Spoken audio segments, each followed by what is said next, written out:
In this part of the talk, I'll be going over 4 different things. We'll first review the physiology of kidney stone formation in the urinary tract, discuss some of the risk factors that predispose kids to stone recurrences, summarize our medical evaluation for recurrence risk in children, and then review some of the prevention and treatment strategies. Before I get into the physiology of stone formation, I want to talk a little bit about the epidemiology of stone incidence in the United States in children. Unfortunately, there are not very many good, large, geographic studies on stone incidence in the pediatric age range. And most of the work that's been done in looking at the geographic distribution of stone disease has been on adult subjects from studies done primarily in the 1980s, like the NHANES study. But if you look at the map, you notice 2 trends. The first is that the highest incidence of stone disease occurs in the southern U.S. There are both obvious and non-obvious reasons for this. Obviously, the southern U.S. has a higher ambient temperature during most of the year, and so people may be running at progressively higher levels of mild dehydration or thirst or concentrating their urine to maintain hydration. But what you also notice is that there's a highest incidence of stone occurrence in adults occurring in the southeastern corner of the U.S. The reasons for this are not entirely clear in adults and certainly less clear in children. But in general, the relationship holds true just the same for kids. And if you look at where we're located in the Washington, D.C. area, we're located in this area in the mid-Atlantic region that's also been known to be called as the Stone Belt. If you look at male to female ratio of kidney stone incidence in adults, it's about 4-to-1 with a male preponderance. As you move into the pediatric age range, this comes closer to 1-to-1, about 3-to-2 in kids, and if you look at young children, it's almost 50-50.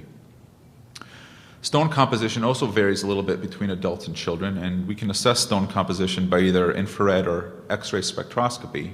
If you look in the U.S., most stones in children are calcium-based stones. They're either calcium oxalate or calcium phosphate or a mix of the 2 substances, and this accounts for anywhere from 75 to 80% of the stones.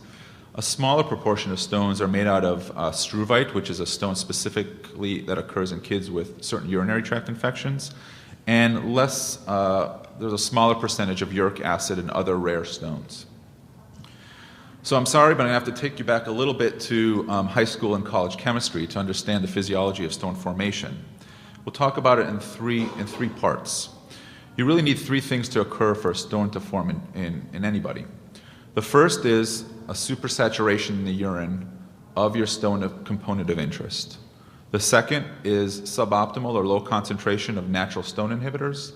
And the third is either a physical or chemical stimulus for stone formation. So let's talk about supersaturation first. Defined pretty quickly, it's basically the concentration of a particular substance of interest that forms stones relative to the solubility of that substance in the urine. So anything with a supersaturation above 1 in the urine will tend to go from a liquid to a solid phase and could potentially form into a stone. But there are several factors in our urine that prevent stones from forming and affect the supersaturation specifically. The single greatest factor, and probably the number 1 risk factor in children and adults, is the urine volume. In most kids, that is a strict relationship and proportional to the amount of fluid that the child drinks. And obviously, the higher the urine volume, the more dilute all these stone substances are, and the lower your supersaturation is. The other is urine pH. So depending on what your solute of interest is, the urine pH will either make it more or less soluble. Some stones form better at a higher urine pH in urine, some stones form better at a lower urine pH in urine. Calcium oxalate and uric acid form much better, have a much lower solubility in acidic urine pH, while calcium phosphate has a lower solubility and a more basic pH in the urine. Then there are risk factors inherent to the child themselves, and these are things such as the amount of a particular substance that the child excretes into the urine. And it's going to differ depending on the stone type. The amount of calcium, the amount of oxalate, the amount of other stone components that the child may be putting into their urine for either both acquired or congenital reasons. Finally, we have the amount of inhibitors in the urine, substances that by their very nature will increase the solubility of your stone substance and prevent stone formation.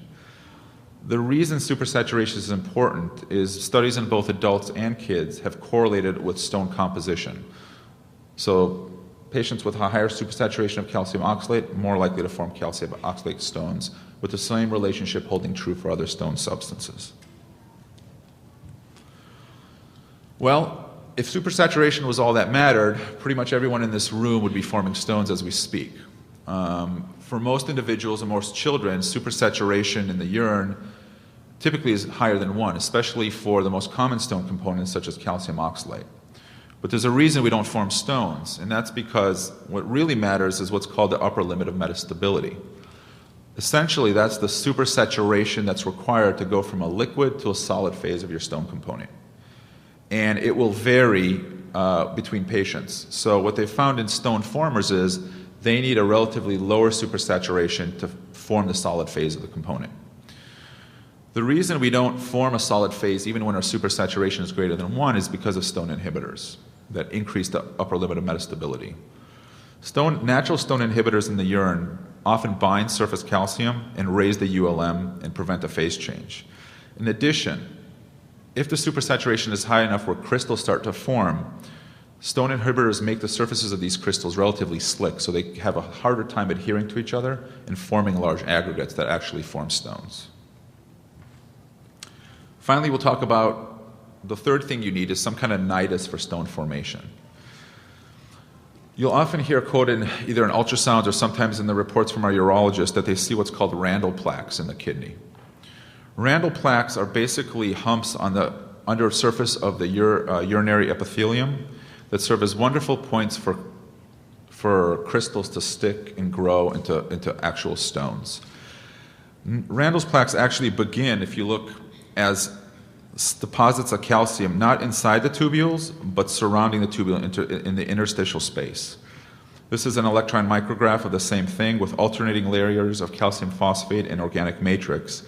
And these will actually grow in size and start to migrate out towards the renal papillae. And with time, if they get large enough, they form into Randle's plaques, where they coat the surface of the epithelium and serve as a wonderful nidus for stone formation. So if you look at studies in adults, the amount of Randle's plaques that are seen on the urinary epithelium actually correlates with the amount of stones that initial stone burden and subsequent recurrence risk. Unfortunately, we don't have wonderful studies in children like this that confirm this, but we've adapted some of the findings accordingly.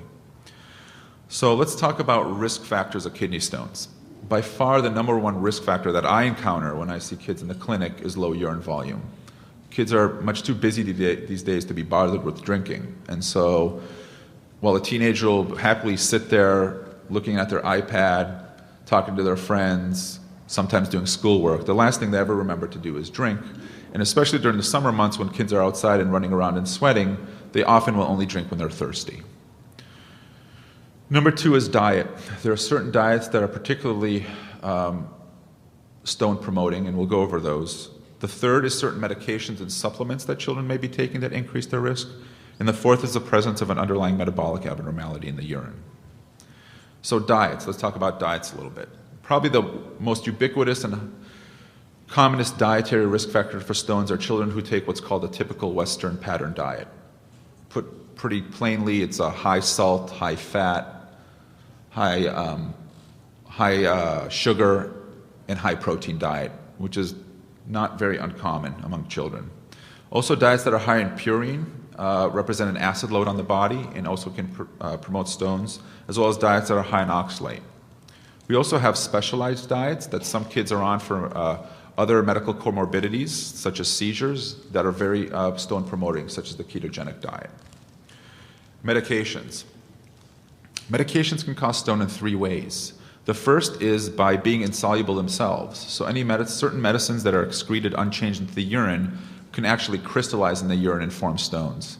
Examples of these are things like triamterene, phenytoin, and some of the antiretrovirals, and these stones can be very hard to see on imaging. Medications can also increase the concentration of stone-promoting substances.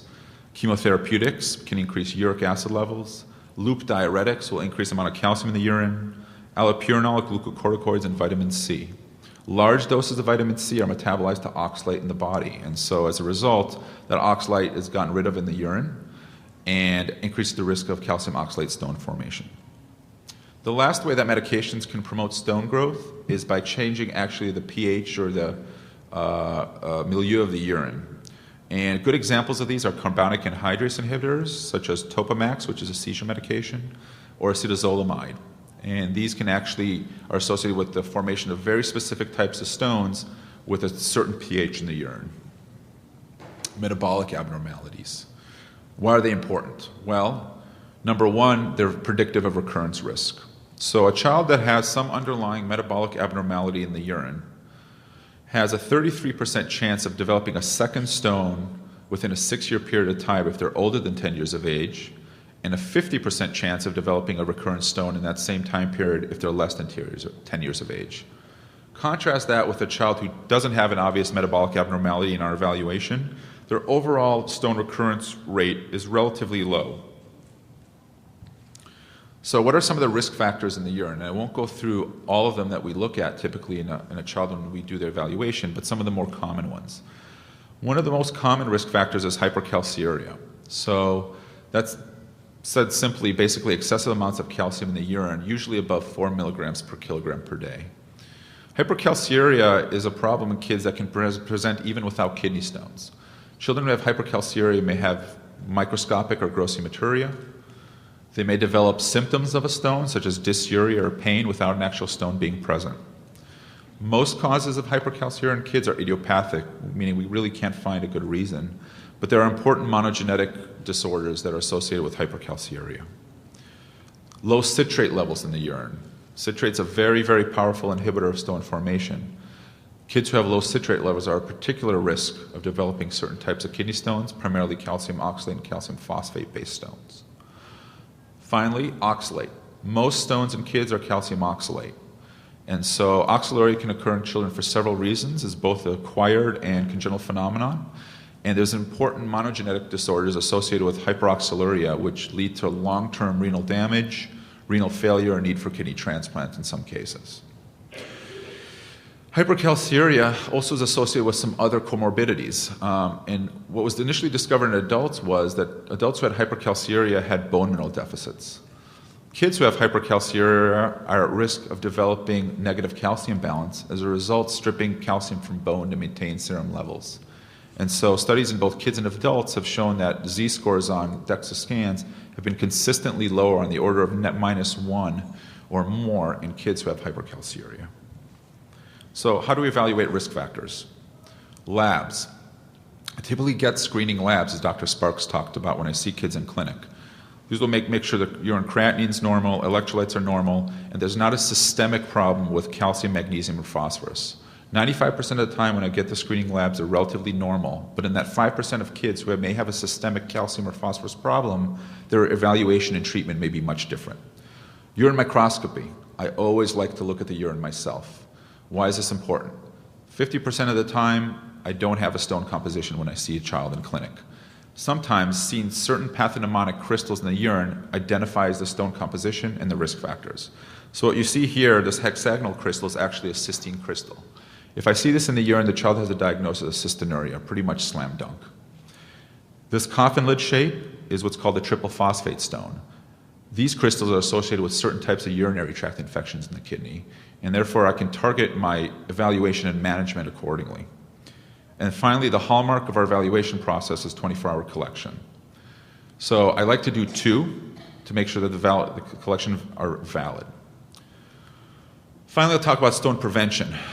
As Dr. Sparks said, our overriding principle, especially when I take care of kids with kidney stones, is try to be conservative in my management. And if I can, get away with preventing kidney stones by conservative measures. I make sure that the kids increase their fluid intake. Put another way, if they get thirsty at home, they've missed the boat. Kids who have stones cannot drink to thirst. They must drink to avoid thirst. Sodium restriction. Salt is exchanged for calcium in the kidney. If I can reduce the sodium in the diet, often I can get the calcium in the urine down. Making sure that they're taking the daily recommended intake for calcium. Kids who have hypercalciuria who don't take the DI for calcium get low bone mineral density. Kids who take too much calcium in the diet, the excess ends up in the urine and produces hypercalciuria. So you have to hit the right mark with calcium, and our dietitians are very important in helping us with this. There are natural supplements of citrates, such as citrus fruit, orange juice, and lemonade, And in kids who have really excessive amounts of protein, I reduce the protein intake in the diet. Medical therapy. We really have a limited armamentarium of medications we can use. Potassium citrate is one that I commonly use if the urine citrate is low, and it works by 4 or 5 different mechanisms to prevent stones. Side effects are relatively mild, and other than some GI upset, relatively well tolerated. I will not use this in a child who has renal failure, however, because of the potassium load. And finally, thiazide diuretics. Thiazide diuretics have a nice little side effect. They essentially promote calcium reabsorption from the urine and can reduce urine calcium in someone who forms stone recurrently. I do not use thiazides in a child who's only formed a stone once, but in someone who's proven to me that they can recurrently form stones despite preventative treatment, I will often recommend this. And this is a chronic long-term medication. The reason I don't like to use it up front is associated with several complications. Hyperglycemia, increased cholesterol, electrolyte abnormalities, requiring monitoring on at least a 6-month basis. So in summary, poor fluid intake, major risk factor for stones in kids. Metabolic abnormalities in the 24-hour urine, not uncommon, on the order of 40 to 50% of children I see. Conservative management can be effective, and medication therapy can be an important option for kids who have proven to you that they form recurrent stones. Thank you.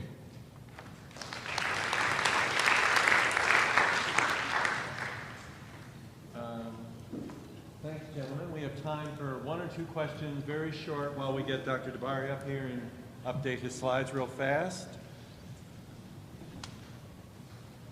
I can't actually, I see these lights actually are a bit, we have 2 folks standing there, so ask away. Okay, I have 2 labs. BUN is normal, creatinine is normal, but the ratios are very high. Should I be concerned about it? In a stone form patient? No. It all depends on the child's hydration status. BUN could be affected by many different things, nutrition, presence of catabolic disease or protein catabolism, and hydration. So if the ratio is high and the child looks hydrated, then you may want to think of some other possible reasons for the ratio to be high. You really have to lose about half of your functioning nephrons or filters to start seeing a rise in the creatinine. So sometimes the BUN will start to increase before the creatinine increases. That can give you a clue that the child may have some underlying renal problem. It currently is a much bigger issue or push to assess kids for vitamin D levels. And so there's a much bigger increase in the use of vitamin D and calcium supplements. Would you care to comment on that? Sure. So, as you know, vitamin D deficiency in our population is a rampant thing. And so usually reasonable and moderate doses of vitamin D are not associated with significant risk of stone formation. Most kids tolerate anywhere from 1,000 to 2,000 units a day without too many problems.